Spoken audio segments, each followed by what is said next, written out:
Gruesome Magazine. Hello, once again, I'm Doc Rotten, and this is Gruesome Magazine, where we review the very latest in streaming and video on-demand horror movies. Each week, my co-hosts Jeff Mohr, Crystal Cleveland, Dave Dreher, and I will take a look at various spooky, scary, and gory genre offerings. Tonight, we are reviewing Nicolas Cage in Prisoners of the Ghostland. It's sci-fi. But we're going to get into it. It's not a horror film, but it kind of is. It's weird. I don't know what to say, but let me introduce to you my crew, starting off with Jeff Mohr. Jeff, how you doing, sir? I'm doing great. I'm done watching this movie. You're done. He's done. My Accent gosh. on the word done. Okay. All right. Also joining this week is Crystal Cleveland. English. Crystal Cleveland, the Living Dead girl. How you doing, Crystal? I think I'm the only one that's going to even partially defend this film, so You might be. I'm feeling kind of sad and lonely. Well, that's okay. We need that opinion there. I love your chandelier or your whatever that is next to you and Boris Karloff. Great background. Thank you. Joining us this week is our special guest, and we are happy to have him with us, the one and only award-winning filmmaker, Christopher G. Mohr. How you doing, sir? All I can say is TikTok. Of course. TikTok. I have one arm and one testicle. TikTok. How you doing? Yes. That was his best delivered line. Bill Moseley? No. I have one arm and never mind. He shoved two lines together. Yeah. All right. What we're going to do is we're going to review Prisoners of the Ghostland. We're going to give our first impression. That first impression will be spoiler free, guys. Spoiler free. But then we'll dive into discussion, and we will get into the spoilers because we have to discuss this film. And then we'll wrap things up with our final thoughts, our score 1 to 5, and our favorite scene. But before we do, if you are watching this review, we hope you enjoy it. Not only this review, but many others that we have on the site. And of course, if you want to help us out, hit the subscribe button, share with a friend, hit the like button. They all do wonders. And of course, we want to hear your comments down below. We know you're going to watch us. It has Nicolas Cage. And we want to hear what you think about this film. All right. What film are we talking about? Well, we're talking about Prisoners of the Ghostland from RLJE Films. Available in select theaters on demand digital 9/17/2021. Directed by Sion Sono. The writers are Aaron Henley and Reza Siho. Is that, how would you pronounce that middle name? Siho? Siho? Sihi? Is that? Safai? I'm sorry, Reza. One of those ways. We'll just move on. The casting. Siho sounds great.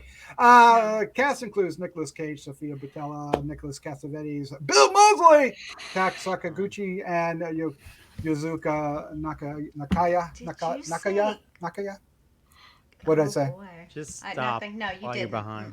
Okay. Okay. You good. In the treacherous frontier city of Samurai Town, a ruthless bank robber, Nicolas Cage, is sprung from jail by a wealthy warlord, the governor, Bill Moseley, whose adopted granddaughter, Bernice, has gone missing. The governor offers the prisoners freedom in exchange for retrieving the runaway, strapped into a leather suit that will self-destruct within 5 days. The bandit sets off on a journey to find the young woman and his own path to redemption. Prisoners of the Ghostland. That's actually pretty accurate. All right, let's find out what our first impressions are. And we're going to start with our guest, the one and only Christopher G. Mohr. Oh, how much did you love this film, sir? I didn't love this film at all. This is one of the worst films I've seen this year. This film is a travesty, which is kind of sad because even in the worst kind of movies, Nicolas Cage kind of saves it. You know, like I even loved what's it, the Willy's Wonderland. I loved Willy's Wonderland, but primarily because of his performance. You know, he doesn't have any dialogue. And this one, I wish he didn't have any dialogue. Yeah. Because he feels like he's remembering it while he's being filmed. There's like one part where he's like, oh, I mean, it's like, it's pretty horrible. And then I have never felt so confused. I thought I had some form of dementia by the end of this film, because I was like, what the hell is going on here? And it's like, it's one of those, I mean, it feels, I mean, granted, it feels like one of those 80s like sci-fi films that has all this weird production value. And it feels like Mad Max meets David Lynch meets I just took 10 Xanax.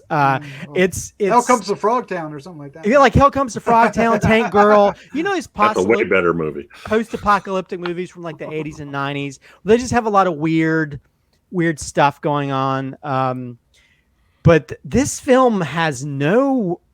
I think by the end of it, I realized when I was looking up information on it, you know, it feels like the director, he makes more like Asian tour types films, which they're about half of it's actually, is it Japanese or yes. I'm not okay. Japanese. Half of it's in Japanese, half of it's in American. So it feels like one of these films where, you know, like when you try to translate something, use a Google Translate, it just makes it makes no sense. This film is that version. This film was the Google Translate of a film. It's weird. It makes no sense. It has all these visual production values that I guess are kind of cool, but in the scheme of things, when it comes to telling a story, it's just stupid. And then Nicolas Cage, I think this is one of his worst performances of his career. He feels like he did it for a paycheck. I know he does a lot of these weird things just for the craziness of it, but this one, there's like lines he delivers that are just horrible. And half of the film, he's like half passed out. He's not even like acting conscious. And then you have like what's it, the French girl who's been in a lot of films like the Kingsman and stuff, who's normally good and stuff, and it's just the movie makes no sense. Imogen. The story does not make any sense whatsoever. You know, you have like the samurai town, which is half Western town, but then people show up in like futuristic police garb, but it's like, I don't know what the fuck is going on here. What am I supposed to understand? I my head hurt. I feel this film made me like, well, maybe Malignant was good after seeing this film. This film is horrible. And it made me feel sad for Nicolas Cage, because usually he makes all these weird films out of the blue, and usually he's the person that sort of like brings it up from what it is. And this one, he just goes down with it, and I really don't have any really good things to say about it. I mean, there's parts of it that are shot kind of well, and Bill Moseley does this sort of like Kentucky Fried Chicken Colonel Sanders bit that's like, I'm your grandpa, come to grandpa with my red gloves, sit on my lap. And it's like creepy, weird, and then it's like you have a future where I'm gonna stop because I could just ramble on. Other people should talk, because I'm gonna get heated and get mad and pass out from my fury. No, don't pass out. Don't pass out. Jeff Mohr, sir, what was your first impression of Prisoners of Ghostland? What he said.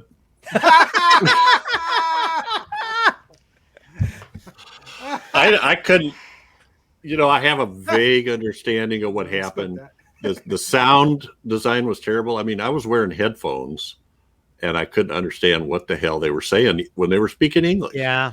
And I really wanted some subtitles, which, depending on where it goes next, you might be able to watch it with subtitles. But I thought Nicolas Cage just seemed really sort of lethargic, like he wasn't really all in. I thought the fight choreography was not good.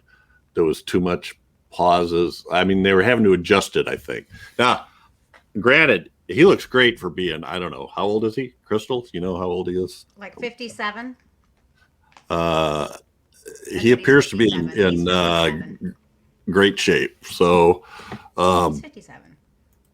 Anyway, I was hoping, as it started out and I started to see this sort of Western type vibe, I was kind of hoping this was going to be a like Sukiyaki Western Django, that from like turns out it was like 14 years ago. But no, that went away way fast. So it's just, I don't know. Just don't know. The girl, I think you were talking about Sofia Boutella, and she doesn't. I don't know that she does a bad job acting, but doesn't have any acting to do for the first long part of the movie. She's just sort of what's the word I want? Not comatose, but inactive. Not doesn't say anything, doesn't move, doesn't do anything. I did like the whole mannequin thing was creepy. I thought, and there were some good, stylized shots that I'm looking at it and going, this is a cool setup or a cool setting, but it didn't. I don't know. It just didn't carry it through. I just didn't. For an action film, it wasn't choreographed very well, and I don't know. I got no idea what the hell was going on most of the time. Towards the end, I kind of stitched together a general idea, but I'm here, I'm there, I'm knocked out. No, I'm having a dream. I don't know. It's a flashback, I guess. So that was confusing as the movie. All right, Crystal, what was your first impression of Prisoners of the Ghostland? Okay, so I actually enjoyed it. Sorry, I just did. There's a lot of metaphors here, like the time. Okay, so you're completely time displaced. I mean, you have samurai and geishas in a post-apocalyptic movie. So it's kind of, I mean, you have the nuclear side of things, which you didn't have samurai and geishas during that time either. I think that the timeline here is kind of spread, kind of weird, kind of awkward, and I think it's just kind of weird in that way. I mean, they make a direct reference to Animal Farm, so you kind of know that. I mean, it's like in your face. Maybe they're trying to be really obvious with that because they're realizing that the movie is confusing, which it is confusing, and I still don't think that it completely makes sense. But I really kind of thought it was so funny. It was so freaking funny to me because it is off the wall. It is campy. It's clearly campy when he forgoes the car and gets on the bike and they're like, badass, so cool. Like, it's ridiculous. The movie, Christopher, shut up. It's absurd. It is absurd. So this movie is obviously absurd to me, unlike Malignant. See? Obviously absurd, and I can get behind something that's obviously absurd. Does it make sense? Does it come together? No. I still have a lot that is unanswered, and I don't quite get it all, but I found it entertaining. It's not. I definitely don't think this movie is for everyone. I think most people are going to be like, "What the frack?" And there's not going to be enough gore for everyone. But if you like, I really like color and like the neon colors and like even in some of the warrior type, well the desert warriors where they put like the LEDs Rat and Man, suits the and Rat stuff. Man? Yeah, I really enjoyed some of that. And they have the cutest little boy in this movie. He is literally the cutest little boy I've ever seen. With all the gumballs. Sorry, they you love got their me. gumballs in this movie. Yeah, I don't know. I thought some of the shots were so beautiful. One of the end fight scenes when they're holding the samurai swords with like the red behind the dude and the little fall. I liked it. I thought Nicolas Cage was great, but I'm a Cage humper, so Cageophile. All right. Mm-hmm. I don't know. I'm not as hating on this as much as Christopher and Jeff, but I don't love it as much as Crystal. This movie is it's just woven together. It's style over substance, and the style just isn't enough to carry it, and it isn't consistent enough to carry it. And most of the people don't understand the movie they're acting in. I think Bill Moseley does. Bill Moseley, I think, absolutely gets this because he is on point. Good. I loved him in this. Nicolas Cage there are a handful of scenes that I think he's really fun in. like when he's on the steps of the clock tower and he's talking about things. That's the Nicolas Cage we wanted throughout the entire thing. You know, really just over the top, right? But there were times when he was just like, "What is this guy? What's happening here?" And I'll get into the spoilers. There's a certain scene where the outfit works and it's just ow, ow, ow, ow, ow, ow. I thought it was hilarious. We'll get into the specifics of that in the spoilers. I can see a cult following of this film, that there are going to be people that really get into it because of its style and its choices and the ideas that are in it. But to me, the ideas don't string along in cohesively enough to make something enjoyable. So I'm on the weaker side of this film. I'm not sure, but I really wanted to, because we'll get into it. There's scenes in here that should work, damn it, but they don't. Okay, what scenes are those? I like the scenes that mostly they're in Samurai Town. Not, I don't know if I like the ones that are in Bank City. Ghostland. Really, Bank City, where the bank is. The bank is in Bank City. The governor's in Samurai Town. The Bank City Bank. Yeah, the bank, something bank in Bank City, and then Ghostland. The whole thing, Ghostland, just didn't really come across that well. But that's not what I'm not answering what you asked. So in Samurai City, there's a lot of visuals, especially when it gets down to Nicolas Cage fighting attack, right? And they're across from each other, and there's lighting, and I think at one point there's exactly what else. It's very pretty. But it's not consistent, right? They don't have that care consistently set up through everything. And there's elements I like. I like the idea that they're trying to hold back time, but it's so weird. I like the idea of the mannequins on the faces and everything, because it's creepy, but I don't know. And then the weird array of people that are in that, from the rat people to the lady who, so one thing I really liked, and then I'll shut up. Like there's this at the end of the street, there's like this big wall with like Brady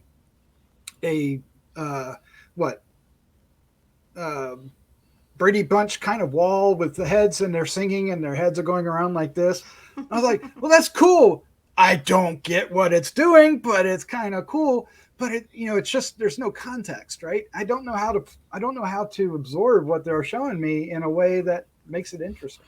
Sometimes things don't have to have context. They just look cool. And that's okay. Really? Well, okay. It needs to make sense. Surely. Not necessarily. Do you watch a lot of Asian TV and television shows and stuff? That's kind of a big thing. Yeah, but a lot of those are actually good. This is like a mishmash of badness. Because there's no cohesiveness to it. At least with the other stuff where it's bad, they sort of like hammer down on that. Because I like a lot of that stuff, like Tokyo Gore Police or any of those type of things. They're just weird as shit. Even stuff from the 80s, a lot of weird stuff, but at least there's a cohesiveness. This feels like just like somebody just threw all kinds of toys onto the floor and let's make a movie based on it. This is literally like Google Translate. I feel like we're going to call this Banktown because we Google translated Banktown, or we Google's translated Samurai Town. It's a mess, and it even doesn't, this feels like theater of the bizarre. This feels like something that's like a theater, like you go to like see some weird ass museum piece where these artistic people stick their head and out of these like vagina holes, and they're like, ooh, and they're like singing like, why are they vagina samurai holes? Did I miss the vagina hole? It just looked like little vagina slits they put their heads through, and they're like moving their heads, and you have like just all these things are just more about artistic ways. And a lot of times I'm one of the first people to like something for style over substance, but again, there's a point where this does not make up for how batshit weird. In fact, the very beginning of the film, I thought, is this an animated film? Because the way it was shot, it looked like an animated film. Just the way it was lit. And it's like, no, this is not animated. It's just kind of weird. And then you could go off into like the whole ghost people thing, which I was like, there's an explosion that happens. Of like, I don't understand. Okay. I don't understand what's happening here. Why can't they leave? Yeah, is this an explosion that happened for real, or I don't know. Because his friend. Okay, so the dude that he did the robbery with was on that bus. Oh, I know he was on that bus, but is that supposed to be a representation of when that explosion happened? Mm-hmm. Because they made it look like it was a real explosion, and I'm like, there's all this stuff that doesn't make any sense. Like there's some cool stuff, like the little mobile library thing, and but then it's like, but then I was also thinking, it's like you have all these different societies that are ruled by these white guys. Yeah. You have this samurai town that's ruled by this Colonel Sanders dude, who sounds like the guy from the cartoons. Like, I say, boy, you're gonna be my granddaughter. Foghorn Leghorn. Yes. Yeah, and then you have like the post-apocalyptic town with the people that are almost like desert ravers with the rat people. And, it's like Burning Man. Yeah, and so it's like burning, like this weird Mad Max version of Burning Man. Yeah. So I don't know. There's just like so many like weird things that just seem like, oh, this would be kind of cool, where all these people put like these mannequin pieces on their faces and stuff, which is visually looks cool, but it doesn't make any lick of sense at all. And then Nicolas Cage is just like, I don't think he even know what kind of movie he was in. I just feel like he just like. What did he say on the cover? He said this is the wildest movie I've ever made, or something. Well, I feel like he might have been on drugs when he made it, because it's just like, just a weird ass. I mean, and then just weird choices. Like there's one part where the guy hits him in his one nut, and then they make a fight bell sound. So it just goes from just like, and then the choreography is horrible. Some of the worst fight choreography. Yeah. It was like a bunch. I might as well be some of my friends that don't know how to use swords. And then you have all these people with guns, and they're just standing around like, just shoot them. It's like, why are you waiting to go in to shoot? I don't know. This film, I've watched two films this week that have been extremely frustrating for my mental faculties, and I'm not sure if I can take any more. I don't want to have any expectations for films anymore. I'm kind of scared for. Glad you don't do gruesome then. It makes me worried for Last Night in Soho, because I feel like every film I've been excited about has been pure shit to me, and this film is just like, it's so overly wackadoo is what I'll call it. Wackadoo. Yeah. Mm-hmm. Instead of wackadoo. Oh, Jeff, any last words before we wrap things up? Because we've been kind of leaving you out. No. I mean, that's I think I'm kind of simpatico with Chris. I mean, I thought the choreography was terrible, and again, there are some cool shots, but it just doesn't. What did Crystal say? It's theater of the absurd, or it's absurdist. He's right. Theater of the bizarre. Yeah, and it is, but there wasn't enough good stuff for me to go, this makes it worthwhile. Sorry. No. Well, I can't defend it. He's saying all this stuff, and I'm like, yeah. I just found it kind of entertaining, so I liked it. But I wasn't. Well, and what Doc said too, style over substance. It is to the max, but the style doesn't even make it some of the time.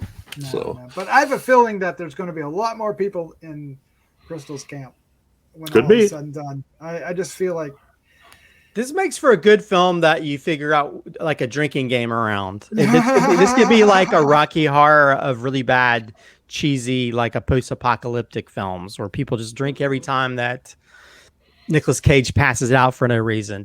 Drink every time that he gets part of him explodes. Drink every time there's bad fight choreography or someone says something you can't understand even when they're speaking in English. I mean, They there's talk about time. or about time, or Yeah. just or every time that like come to grandpa, TikTok, come sit on TikTok. TikTok. Yep. And everybody goes in chorus. All right, let's go ahead and wrap this up. Let's give our final thoughts. Our score 1 to 5, and our favorite scene. Christopher, you have the floor. Let us have it. I felt like a prisoner of this film. Oh no. I was mentally prisoners of I was Ghostland. mentally abused by everything that was happening in this film. It's I felt like they put like a timer on my head and it exploded because I was like I should have put a camera on my face every time I made a face because they're like, oh, I was like one of those dogs that doesn't understand what the hell's going on.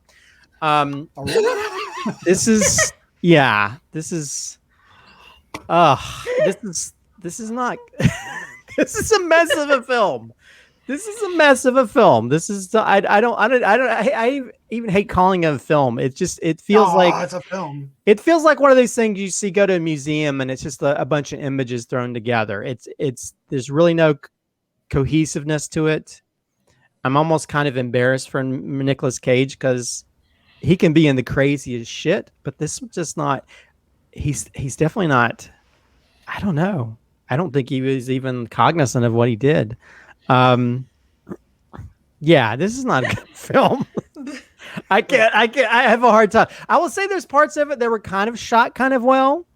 So there's parts with the cinematography and scenes, but then those are the parts that are bad.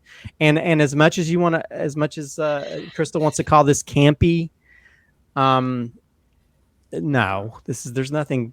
I didn't find this film very entertaining at all. Well, there's like maybe one kill that was good. But maybe one. Okay. Just one. Just one. I don't know. This film is this. I feel like part of my soul has been ripped away by watching this. I can't believe I'm being so negative lately. Let me stop. I'll give this a 1. I can't. My God! This is like what the worst film I've seen this year. Literally the worst film, and I don't ever want to see parts of it again. As for favorite scene, I'll just go for the paper lantern kill, which I thought was kind of cool. Where he like stabbed him inside the lantern, and then the blood is spurting inside the lantern. I thought that's a kill that I've never kind of seen before. So I will say that's mine. And we just lost Doc. So oh no, we just lost Doc. So who's next? So Jeff's next. Yeah, and that means that I will be stuck in the big picture. And so I can listen intently to your review and how wonderful. Time's frozen until they come and blow up the clock, dude. Yeah. Yeah, I'm not going to spend much time talking about this, although I guess I should go until Doc comes back. But I just can't get behind it. I could see that there's some things maybe to like, but I didn't. Maybe I don't know, and I didn't hear what you did. You give it a 1? Chris? I gave it a 1, and I rarely give things a 1, but yeah. I just can't. I can't say anything good about it. I guess I'm gonna go. You know what? Yeah. 1.5. There you go. And only I can't. I wanted to give it a 2 for Nick Cage, but there's not enough Nick Cage. So, and so that extra half is for like trying some cool. I like the idea of combining all these different times and stuff, but it just was so badly choreographed that I just couldn't get with it. Favorite scene, I guess I'll go when they killed the governor. You know, I was afraid they were going to do one of those ones where they didn't kill the person. But she does. She does. Oh, I guess that's a spoiler. Oh, well. It's all right. Oh, yeah. I don't think it's much of a spoiler. All right, Crystal, you're up next. Your final thoughts, your score, and favorite scene. I don't even want to talk right now. Oh my God, do it. You have to be the voice of reason and all this. I'm like, I'm embarrassed. Like, they're like 1 and 1.5, and I'm like, 3? Yeah. I'm giving this a 3. No, I nice. was entertained by it. Yeah, I was entertained. It's not fabulous. It's not mind blowing, but it was shot really well, and I enjoyed the campiness and fun parts of it. It's confusing and weird. I like weird. I don't know. It just worked for me in that way. I love Nicolas Cage. It worked for me in that way, especially. He had dyed his beard, and it's kind of nice. I don't know. He does that all the Whatever. time now. Yeah, it looks good. Whatever. He has nice legs. I mean, you know, you see him a little, yeah. See his butt. Wrestling thing, yeah. Mm-hmm. The samurai wrestling. Not bad. Sumo okay. wrestling. Yeah. Yep. So, my favorite scene, I want to say the testy, but I'm going to say, I think Bill Moseley was fabulous in this. I think he was so funny and so weird, and I think he's such a great actor. I think he always brings it. And it's super weird, just like Nicolas Cage. That's why them together was great for me. And then when he comes out in his suit and he's like, "Oh, you better zip up there. You don't want to get cold." I don't know why. It was funny. I don't care. Like, I like the whole thing. That whole scene where he does that and then he gets on the bike and they're like, badass. It's so stupid. It's so stupid. I don't know. It is. It just hit me It's right. just stupid. Yeah. I can't wait to see what everyone else thinks. Is Doc frozen? I was wondering why he had the same look on his face for this entire time. And it's because he's frozen. I think he's frozen Right. again. There, in time. Okay, so it's supposed to be Doc's turn here to say what Doc. he likes and loves Doc stuff. Doc gives it a 2.5. No way. I think he's going to give it a 2. I think he's going to give it a 2. I say 2. And his favorite scene, I think, is for sure the testy. When Nicolas Cage talks about the testy, he's like, "And one testicle." Oh, that's so one of the worst deliveries. That's Doc's favorite. That's Well, the Doc's way he was favorite. hopping around was I think it was funny ridiculous, not funny like in a good way. I didn't think it was good at all. Although and they even tried to do that Shakespeare scene. It's like where he takes that helmet. It's like, "Poor Yorick. Oh yeah. I knew him well." I was like, "Oh my love God, we got Nicolas Cage doing bad Shakespeare." I don't you think that was, I don't know, maybe not. You think he 'Cause there might have was some improvised stuff from that? Animal Farm. I was wondering if he improvised it and they left it in. Well, He might have, because I feel like there's some scenes where he kind of improvised and you kind of tell because it's like they just sit and let him do it. Oh, it's your turn. So Doc, Your what turn. did you think? I don't know. I think my internet sucks. All right. So let's do this quickly before my internet decides to boot me off once more. This movie is incredibly frustrating, and I in the end, I can't tell if I liked it. There are interesting bits, but in the end, it's just kind of, it falls apart for me. I have written down 2.75, so I liked it scene better than you and almost as much as Crystal, but I predicted 2.5. So. I said 2. Okay. So, wow.